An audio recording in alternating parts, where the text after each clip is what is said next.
హైదరాబాద్లో లోక కళ్యాణార్థం వనితా శంకారావం పేరిట రేపు వేలాది మంది మహిళలతో ఆధ్యాత్మిక కార్యక్రమాలకు శ్రీకారం చుట్టినట్లు వెల్లడించారు శ్రీ శైవక్షేత్ర పీఠాధిపతి శ్రీ శివస్వామి.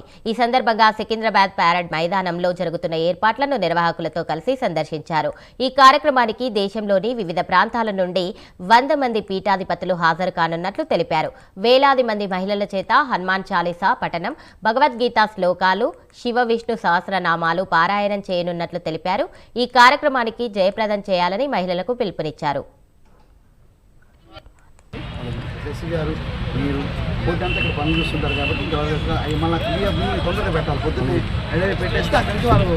సికింద్రాబాద్ పరేడ్ గ్రౌండ్స్లో ఈ నెల 22వ తారీఖున జరగబోయే వనితా శంకారామానికి ఏర్పాట్లు చక్కగా జరుగుతున్నాయి.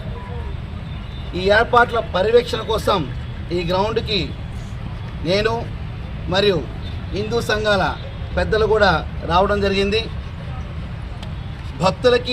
ఇచ్చేసే భక్తులకి అసౌకర్యం కలగకుండా, లా అండ్ ఆర్డర్ ప్రాబ్లం రాకుండా ఎంతవరకు ఏర్పాట్లు చేసుకోవచ్చో ఆ పర్యవేక్షణ చేస్తున్నాం.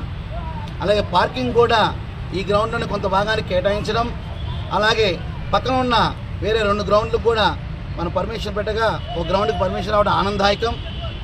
ఈ విధంగా విచ్చేసే భక్తులకి అనేక సౌకర్యాలు కలగజేస్తూ ఆ వచ్చే వేలాది మందికి ప్రసాద వితరణ కూడా చేసే కార్యక్రమానికి శ్రీకారం చుట్టాం. భారతదేశంలోని అన్ని రాష్ట్రాల నుంచి 100 మంది పీఠాధిపతులు ఈ కార్యక్రమాన్ని విచ్చేస్తున్నారు.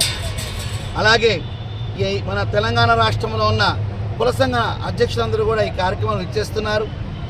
ఇలాగా మణిదీప వర్ణన, ఎందుకంటే తెలంగాణ రాష్ట్ర అభివృద్ధి కోసం, విశ్వశాంతి కోసం మాతృమూర్తులచే మణిదీప వర్ణన కార్యక్రమం మరియు శివశాస్త్రం జీవన్ముక్తి కోసం శివశాస్త్రం పారాయణం, వ్యక్తి వికాసం కోసం భగవద్గీత 40 శ్లోకాలు, ధైర్యము, బలము, శౌర్యము, త్యాగము, వీటి కోసం హనుమాన్ చాలీసా.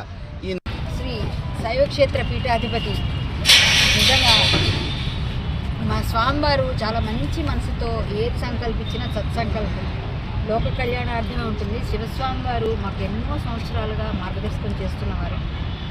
ఇప్పుడు ఈరోజు ఈ తలపెట్టిన అద్భుతమైన కార్యక్రమం అయితే నా భూతో నా భవిష్యత్ అని చెప్పాలి. ఇంతమంది వనిత శక్తితో, ఇంతమంది శైవక్షేత్రంలో ఉన్న వనితామూర్తులందరూ కూడా, మాతృమూర్తులందరూ కలిసి అద్భుతంగా మణిద్వీప వర్ణన చేస్తున్నారు. మణిద్వీప వర్ణన చేసిన దగ్గర సుభిక్షంగా ఉంటుందని స్వామివారు చెప్పారు. అలాగే మనందరి వ్యక్తిత్వ వికాసం కోసం భగవద్గీత చెప్తున్నాం అందరం, 40 శ్లోకాలు. అంతేకాకుండా హనుమాన్ చాలీసా ధైర్యానికి, స్థైర్యానికి ప్రతీకైన హనుమంతుని ఈరోజు ఆ రోజు ప్రసన్నం చేయబోతుంది. ఇటువంటివన్నీ కార్యక్రమాలు జరుగుతున్న ఈ కార్యక్రమానికి మీరు ఖచ్చితంగా రావాలి, చూడాలి. కానీ ఇక్కడ ఎవరైతే రిజిస్టర్ ముందుగా చేసుకున్నారో వారికే ప్రవేశం ఉంటుంది. ఇక్కడ కొన్ని ఆంక్షలు ఉన్నాయి కాబట్టి లేట్ అవ్వకుండా రిజిస్ట్రేషన్ చేయించుకున్న వాళ్ళందరూ ఖచ్చితంగా రండి. మీరు అద్భుతమైన కార్యక్రమం మిస్ అవ్వకుండా మీ తాలూకు ఖచ్చితంగా మీ ఇంట్లో సుభిక్షంగా ఉండాలి అనుకున్న ప్రపంచం అంతా బాగుండాలని చేసే వారి సత్సంకల్పాన్ని మన తోడ్పాటుగా ఈరోజు ఇంత అద్భుతమైన కార్యక్రమానికి పర్యవేక్షణ చేస్తున్నారు. ఇందులో భాగంలో చాలా అదృష్టం, మేమందరం అదృష్టవంతులు. మీరందరూ కూడా మీ ఇంట్లోంచి కూడా చూసి ధరిస్తారు. కన్ఫర్మ్గా వచ్చిన వాళ్ళు ఇంకా అదృష్టవంతులు. మిగిలిన వాళ్ళందరూ కూడా మాతో పాటు సామూహికంగా పారాయణం చేయాలనుకున్న వాళ్ళు రిజిస్ట్రేషన్ చేసుకుంటే ఖచ్చితంగా రావాలి. ఇంత మంచి అదృష్టాన్ని మాకు అందరికి ఇచ్చిన శైవక్షేత్ర పీఠాధిపతి శ్రీ శివస్వామి వారికి మరొక్కసారి మా అందరి తరఫున ధన్యవాదాలు, ప్రణామాలు తెలియజేసుకుంటున్నాం.